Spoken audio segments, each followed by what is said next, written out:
Sometimes music can be sparkly or dramatically chilling. Well, these are the instruments that can do that. Welcome to Musical Minutes. I'm Hans Manship, your host. Cymbals and gongs are found in all cultures. Let's examine their punchy pizzazz.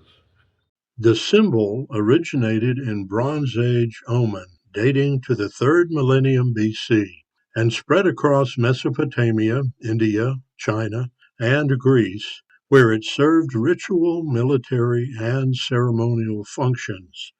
By the Roman era, cymbals were widespread across the Mediterranean.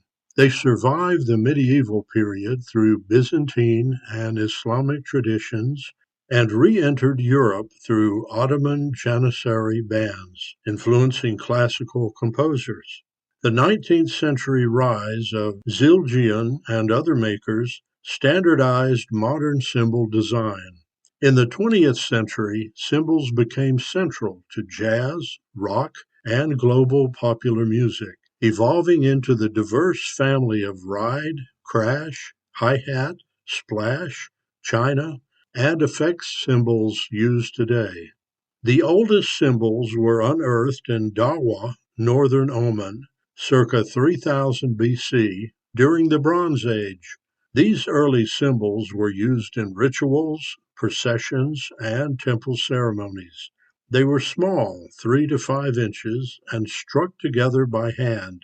Around 2000 to 1600 BC, in Anatolia, present-day Turkey, during the Hittite kingdom, reliefs and artifacts showed cymbals used in ritual and dance.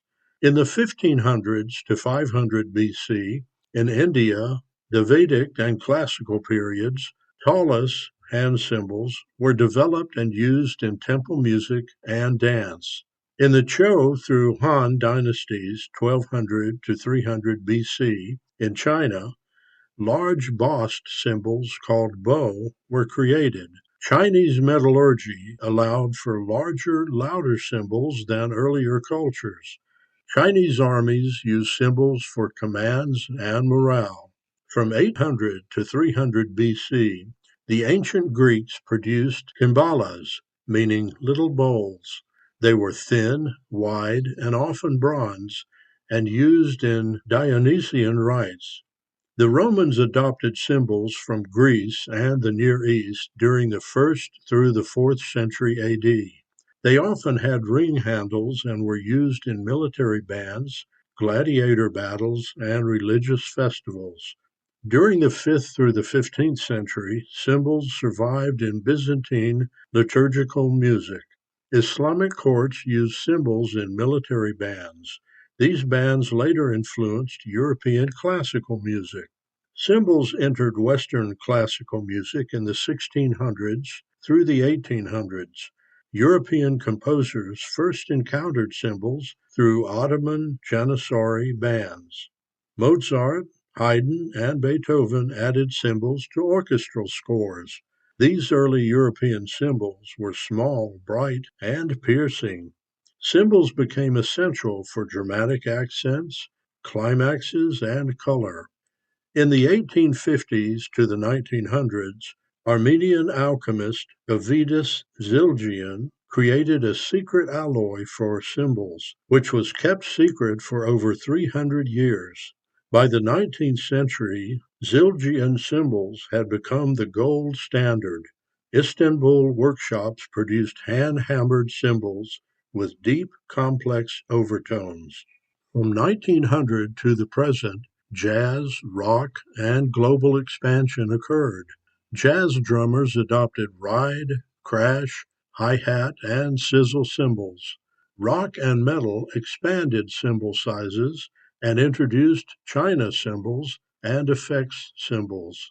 Did you know the hi-hat evolved from the lowboy, a foot-operated pair only 12 inches off the ground?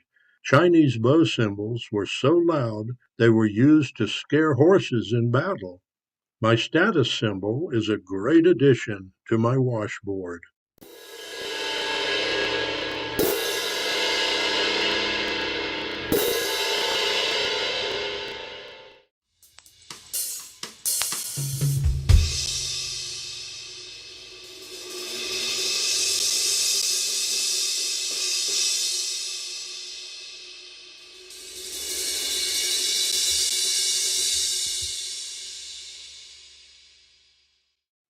The gong, an ancient metal idiophone, originated in East Asia with its earliest possible depictions on Dong Sun bronze drums of North Vietnam, the 3rd through the 2nd century BC.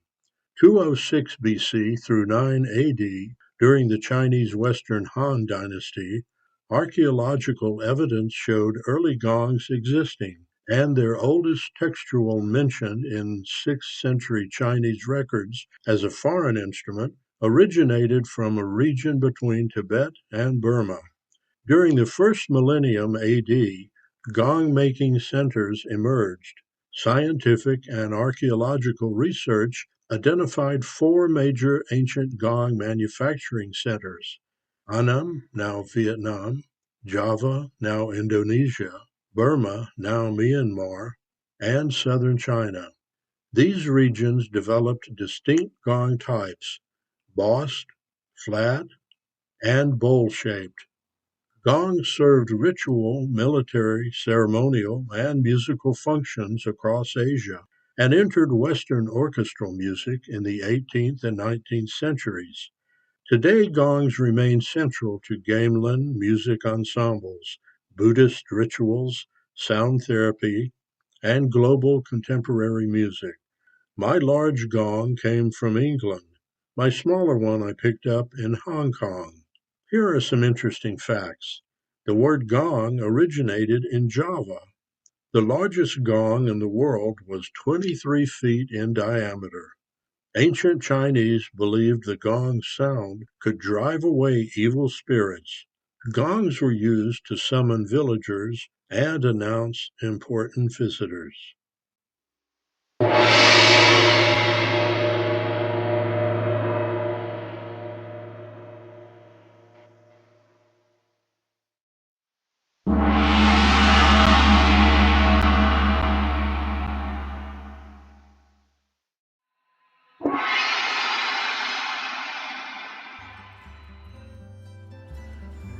Cymbals and gongs, they add drama and thrills. Hope you've enjoyed this episode of Musical Minutes, and will join me next time as we look into the world of instruments man has made to enjoy God's creation of music. Blessings to you.